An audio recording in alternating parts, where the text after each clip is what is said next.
Hey, how you doing? I'm Carlos, and I just wanted to do a quick review on this mag drill. I couldn't really find any thorough reviews on the YouTube before I bought it, so I wanted to go ahead and do this quick review.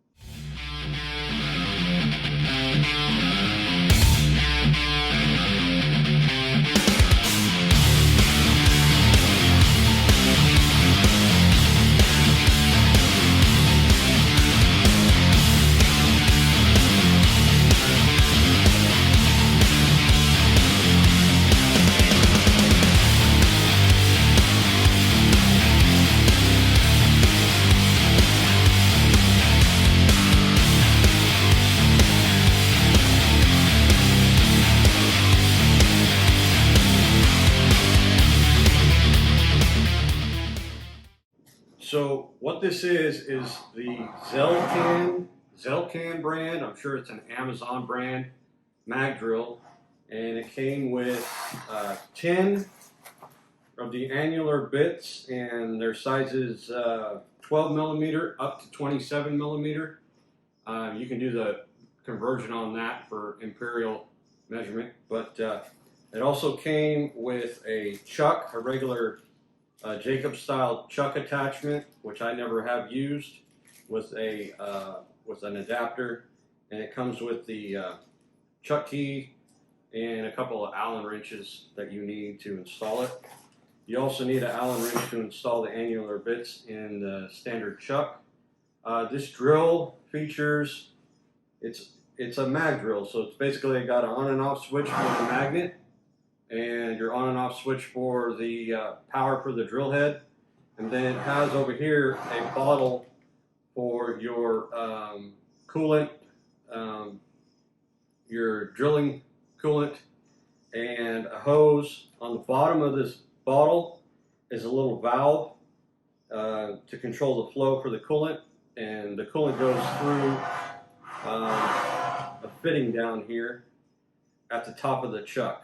So really simple, straightforward design. I'm pretty sure most of these are designed like this, but like I said, I wanted to do this review because I didn't see anything that was very thorough on YouTube on this particular ZELCAN brand or Amazon brand mag drill, and the ones I saw, even if they weren't this particular ZELCAN brand, they didn't really put it to the test.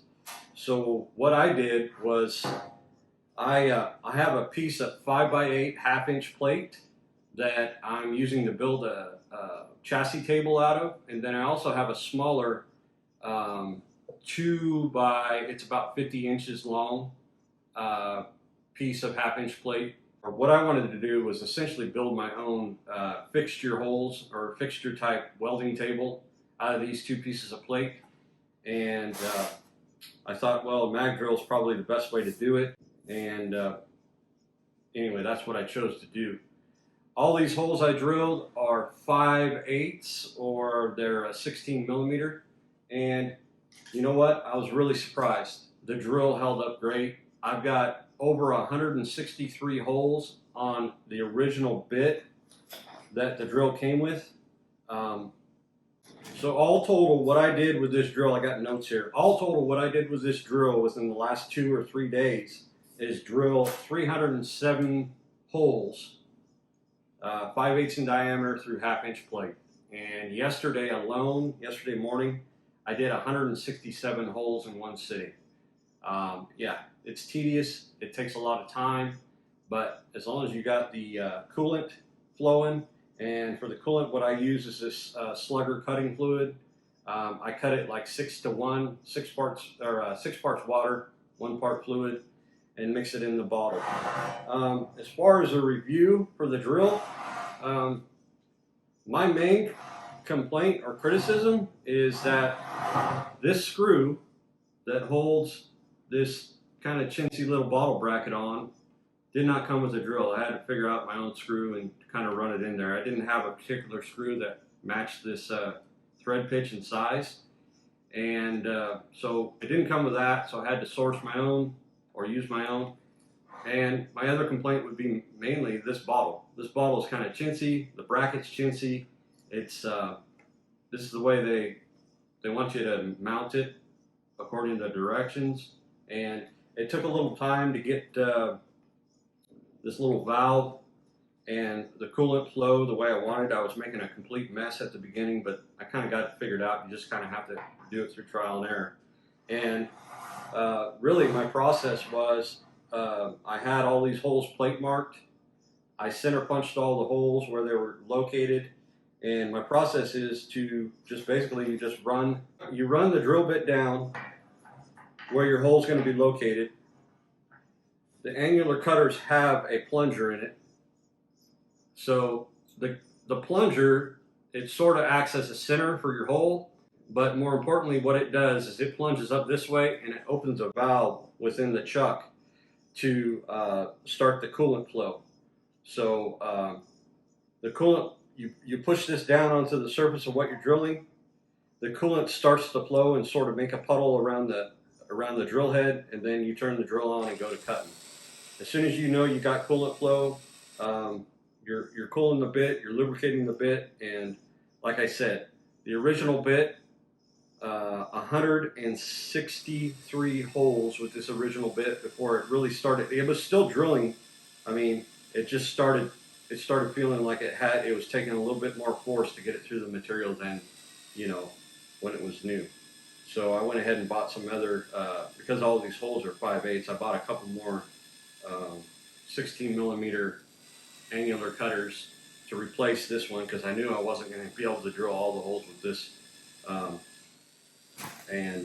just went to town. So as far as power on the drill, the power was great. It never did waver. Now keep in mind, I only used the drill to drill out 16 millimeter or 5/8 holes. So performance might vary depending on the size of the bit that you're using. The power was great. It never did waver. It never did weaken. And like I said, yesterday in one sitting, I drilled 163 holes, basically without much of a break in between. I would stop, center punch a row of hole, 2 or 3 rows of holes, and then go to drilling. Stop again, center punch 2 or 3 rows of holes, and then go to drilling. And I did that pretty much, I don't know, 5 hours non-stop yesterday. It does take some time, but again, for me, this is the best process I found to do this on my own without hiring, a big machining company or somebody to drill all the holes. The magnet is plenty powerful. You just have to make sure there's no bend or crown in the surface you're trying to use it on. This plate is probably not perfectly level. There was a couple of holes where it would kind of skip off, and I just had to rotate the drill and find where it was magnetized the best, but it never did waver. The magnet was great. Like I said, the only trouble I had was probably user error, because there might have been a chip or something underneath the drill, and that's part of the process as well. It does make a mess. There's chips everywhere when you're drilling. These angular cutters, they cut like butter, especially when they're brand new and sharp, and you keep them maintained with good cooling fluid, but it does throw chips everywhere. And my process was to go ahead and brush off the area with a little hand brush, move the chips out of the way, move the drill head over, remagnetize, and then start drilling again. There was, for some of you guys that are very, very anal about accuracy, there was definitely some run out in the up and down sliders, this dovetail up and down mechanism on the drill. There's definitely some side to side run out. There's a little bit of play in there. For me, that doesn't really matter. I'm not really using this hole grid to be on layout or to be perfectly perpendicular or whatever you want to call it. What I'm using the hole grid for is essentially to clamp things down to the surface and for welding. So anyway, overall, I'm really pleased with my purchase. It worked great. I think it's well worth the money. You can pay a lot more money for a mag drill, but the Amazon brand, I think I paid around $300 for the package, and I was skeptical as to whether or not it was going to work, but I'm on a budget just like most of you guys are, and I was willing to take that chance, and shoot, it worked out really well. So anyway, I hope you guys get something out of this. If you're in the market for a mag drill, it's definitely well worth the money. I've got a mag drill that I don't know if I'm going to use it for much more, but it's another tool in my arsenal that I know I can count on, especially after drilling a total of 307 holes in the last 3 days.